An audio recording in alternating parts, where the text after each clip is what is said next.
Audio number 32. आपण chapter number 8 Eckhart टोलेंचं पुस्तक अभ्यासत आहोत. Power of now.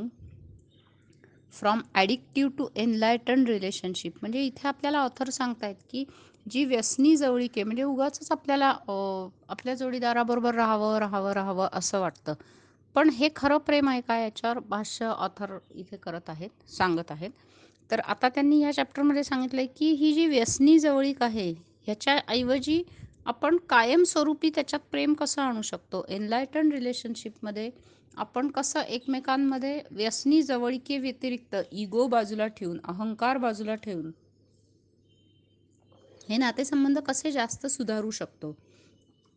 तर खऱ्या नातेसंबंधात जर आपल्याला हे नातेसंबंध व्यसनी जवळीक जर रूपांतरित करायची असेल, तर आपल्याला लेखकाने सांगितले की उपस्थित राहून जेवढे जमेल तेवढे तुमचे लक्ष खोलवर आणि आजच्या क्षणावर द्या. तर तुम्ही एकटे राहत असाल किंवा जोडीदाराबरोबर, म्हणजे काही असलं तरी तुम्ही आजच्या क्षणाला सोडू नका. तर प्रेमवर येण्यासाठी तुमच्या उपस्थितीचा लाईट इतका बलशाली करा की तुम्ही विचार करणारा किंवा पेन बॉडी ह्या एंटिटीज सगळ्या लांबच राहतील. तर आपल्या आतमागे आपण पाहिलं, पेन बॉडी बॉडी किंवा यातना देह ही जी एक एक प्रकारचं वास्तव्य आतमध्ये राहत असतं, तर त्याच्यापासून आपण लांब जाऊ जर आपण उपस्थित राहिलो तर. मग त्यांनी लेखकांनी समजावून आपल्याला सांगितलं की मग तुम्ही अशी गल्लत करणार नाही की तुमचं खरं स्वरूप आणि यातना देह. तर तुम्ही म्हणजे यातना देह नाही, किंवा तुम्ही म्हणजे विचार करणारा नाही, ते मन विचार करत असतं. हा फरक आपल्याला समजायला लागेल. स्वतःला जर नेमके कोण आहे हे माहीत करून घ्यायचे असेल तर मानसिक गोंधळाच्या आतील स्थिरतेचा अनुभव करा, असं त्यांनी सांगितलंय. तसेच वरवर असणाऱ्या दुःखाच्या आत जे स्वातंत्र्य आहे, प्रत्येक जण ते अनुभवतो, मुक्ती आहे, त्याचा अनुभव करा. तर स्वतःला पेन बॉडी म्हणून ओळखू नका, तर आपली उपस्थिती तिथे आणा आणि ती पेन बॉडी रूपांतरित करा. जो यातना देह आहे त्याचं रूपांतरण आपण करायचं इथे उपस्थित राहून. विचारांपासून आपली ओळख वेगळी करायची असेल तर शांतपणे स्वतःचे विचार साक्षी भावाने अनुभवा. तर त्याच्यामध्ये अडकू नका, ते विचार अनुभवा. मग तुम्ही ऑब्जेक्टिव्ह व्हाल, म्हणजे त्याच्यावर मग काहीच प्रतिक्रिया देणार नाही. स्पेशली जे परत परत येणारे मनाचे पॅटर्न आहेत त्याचा अभ्यास करा, असं आपल्याला लेखकाने सांगितलंय. आणि अहंकार जो खेळ खेळत आहे त्याचे अवलोकन करा. यातना देहापासून स्वतःला विलग करा, म्हणजे स्वतःचे अस्तित्व ओळखा आणि उपस्थित राहा. आणि पेन बॉडी जी आहे, यातना देह जो आहे, तो ट्रान्सम्यूट करा, रूपांतरण करा. पुढे त्यांनी सांगितलंय की आपले विचार फक्त बघा. मुख्यत्वे करून तुमच्या मनाचा जो जुना पॅटर्न आहे त्याचं परत परत अवलोकन करा. कारण त्यांनी सांगितलं की तो मनाचा पॅटर्न तोच तोच रिपीट होत असतो, तोच तोच परत परत येत असतो आणि मग आपण जन्ममृत्यूच्या जाळ्यात अडकतो. तर तो पॅटर्नवर आपल्याला काबू करायचा आहे, तो पॅटर्न आपल्याला बदलायचा आहे. आणि मग हा जो अहंकार खेळ खेळत असतो त्याचं अवलोकन करायचं आहे. तर त्यांनी सांगितलं की आपण जर आपली गुंतवणूक थांबवली, म्हणजे मी म्हणजे विचार, मी म्हणजे मन, ही आपली गुंतवणूक आहे, ती जर थांबवली तर मग मनाचा जो आपल्यावर बळजबरी करण्याचा स्वभाव आहे तो कमी होतो आणि विरोध करण्याचा स्वभाव कमी होतो. आणि जो विरोध करणारा स्वभाव आहे, जो भांडणे निर्माण करणारा स्वभाव आहे, तो मग सारखं सारखं नवीन दुःख निर्माण करणार नाही, नाटकं निर्माण करणार नाही. आणि ते मन मग त्या क्षणी जजमेंटल होणं थांबतं व जे आहे ते आणि जसं असेल तसं आपण स्वीकारतो. तेव्हा तुम्ही मनापासून स्वतंत्र होता, असं आपल्याला लेखक सांगतात. तर त्या क्षणी तुम्ही प्रेम आणि आनंदाला आणि शांतीला जागा दिलेली असते, ज्या क्षणी आपण मनापासून लांब जाऊ. तर त्यांनी पुढे सांगितले की आपण कसं असतं, आपण स्वतःला जज करत असतो. पहा की मी ना असाच आहे, मी त्यावेळी तसं वागायला नको होतं, मी तसं बोलायला नको होतं, मी असं उगीच बोललो, किंवा मी असं असं उगीच वागले, याला मी हे उगीच सांगितलं, असं आपण खूप वेळा म्हणतो. तर हे सगळे अहंकारी मनाचे खेळ आहेत. तर स्वतःला जज करणं सोडा, बंद करा. त्याच्यानंतर दुसरा आपला स्वभाव म्हणजे जोडीदाराला जज करतो आपण की माझा नवरा किंवा माझी बायको अशीच आहे, ती अशीच वागते, ती यावेळी अशी बोलली, ती त्यावेळी तशी बोलली, मग मला हर्ट झालं. तर हे सगळं बंद करायला पाहिजे. आणि सगळ्यात महत्त्वाचं म्हणजे तुमच्या जोडीदाराला तुम्ही जसा आहे तसं स्वीकारला पाहिजे. म्हणजे थोडक्यामध्ये आपण म्हणतो की तो फक्त आहे ह्याच्यातच आनंद आहे. तर तो तुम्हाला अहंकाराच्याही पलीकडे नेईल आणि मग ॲडिक्टिव्ह क्लिंगिंग थांबेल किंवा व्यसनी जवळीक बंद होईल किंवा बळी जाण्याची आपली ॲटिट्यूड आहे ना, यांनी मला असं केलं, त्यांनी मला तसं केलं, ते बंद होईल. आणि मग इथे आपण कोणाला गुन्हेगार धरणार नाही. आणि मग काय होतं पुढे, की भावनिक अवलंबित्व असतं पहा, ते जाईल. तर कोणावरही भावनिक अवलंबित्व ठेवायचं नाही आपल्याला.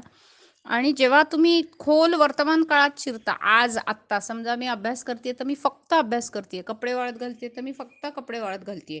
सो ते जे भावनिक अवलंबित्व आहे ते आपलं जातं. आणि मग नंतर त्याच्यावर त्यांनी सांगितलंय पुढे, की सतत उपस्थित राहायचं आहे आपल्याला एक खोल वर्तमानात शिरून. प्रेम ही एक अवस्था आहे आणि प्रेम हे तुमच्यातच खोलवर आहे, ते बाहेर नाही. तर ते तुम्हाला सोडून जाऊ शकत नाही, ते कोणावरही अवलंबून नाही आहे. तर शांततेत तुम्हाला तुमची उपस्थिती जाणवेल. आणि जी उपस्थिती कशी आहे, आकाररहित आहे, काळरहित आहे. आणि तेच जीवन तुम्ही इतर माणसांमध्ये अनुभवाल. तर हे एकत्वाचे रिअलायझेशन आहे आणि हेच प्रेम आहे. तर देव म्हणजे काय, तर एक चिरंतन आयुष्य, ते सगळ्या आकारांमध्ये बसलेलं आहे, म्हणजेच देव जे सगळ्या प्राणीमात्रांमध्ये आहे, त्यामुळे प्रेमच देव आहे असं त्यांनी सांगितलं. तर प्रेम हे काही सिलेक्टिव्ह असं नसतं. म्हणजे फॉर एक्झाम्पल सूर्यप्रकाश आहे, तर तो असं नाही म्हणणार की मी काळ्या माणसाला नाही देणार, गोऱ्या माणसाला देणार नाही, या जन्माच्या या जातीच्या या धर्माच्या लोकांना देणार, याला देणार नाही. तर असं काही सूर्यप्रकाश हा काही सिलेक्टिव्ह नसतो, तो काय सगळ्यांना सारखाच असतो सूर्यप्रकाश. तर तसं सूर्यप्रकाशाच्या दृष्टीने कोणी व्यक्ती एखादी स्पेशल नसते. तर त्याप्रमाणे ना इगोचं प्रेम असतं, देवाचं नाही आहे हे प्रेम. आणि दुसरी व्यक्ती तुम्ही त्यावर कराल तेवढेच प्रेम करत असते. सो प्रेम करत असेल तर तुम्ही रिलेशनशिपमध्ये असाल, तर वर्तमानात जर तुम्ही राहिलात तर ती रिलेशनशिप जी आहे, ते नातेसंबंध आहे, तो जास्त अर्थपूर्ण होतो. तर जो धागा समजा एखादा व्यक्ती दुसऱ्या व्यक्तीवर खूप प्रेम करत असेल, तर मग तो धागा एकमेकांना बांधतो प्रेमाच्या धाग्याने. आणि मग असंच सगळं जग बांधलं गेलेलं आहे असं लेखक सांगतात. आणि फक्त इंटेन्सिटीचा फरक आहे. म्हणजे आपल्याला आपल्या नवऱ्याबद्दल किंवा बायकोबद्दल नक्कीच प्रेम वाटेल, पण इतरांबद्दल तसं काय प्रेम वाटणार नाही ना. तर खरं जे नातेसंबंध असतात सगळ्यांविषयीच प्रेम वाटलं पाहिजे. तर इथे पुढे त्यांनी दिले, की कधी कधी व्यसनी जवळिकेमध्येही तुमच्यातील खरेखुरे चमकते, जे व्यसनी जवळिकेपेक्षा वेगळे असते.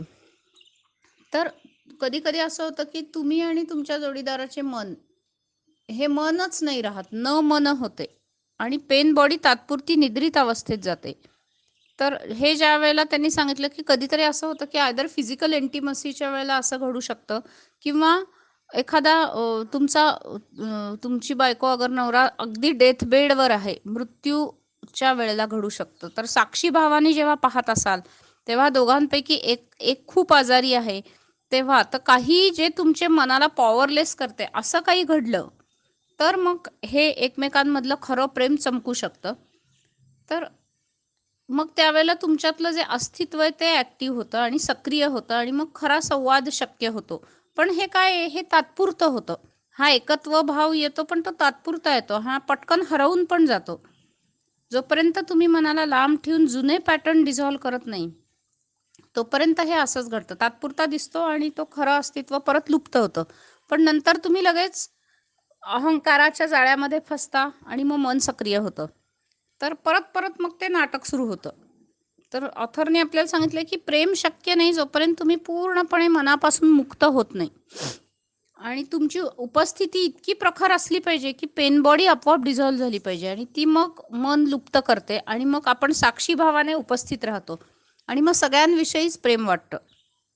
तर पेन बॉडी जर तुम्ही डिझॉल्व्ह करू शकलात तुमच्या उपस्थित राहून, साक्षी भावाने राहून, तर मग हे शक्य आहे असं आपल्याला ऑथरनी वारंवार परत परत सांगितलंय, की पेन बॉडी हा एक राक्षस आहे आणि तुम्ही जर अस्तित्व तुमचं उपस्थित ठेवलं, तर मग हा राक्षस निघून जाईल.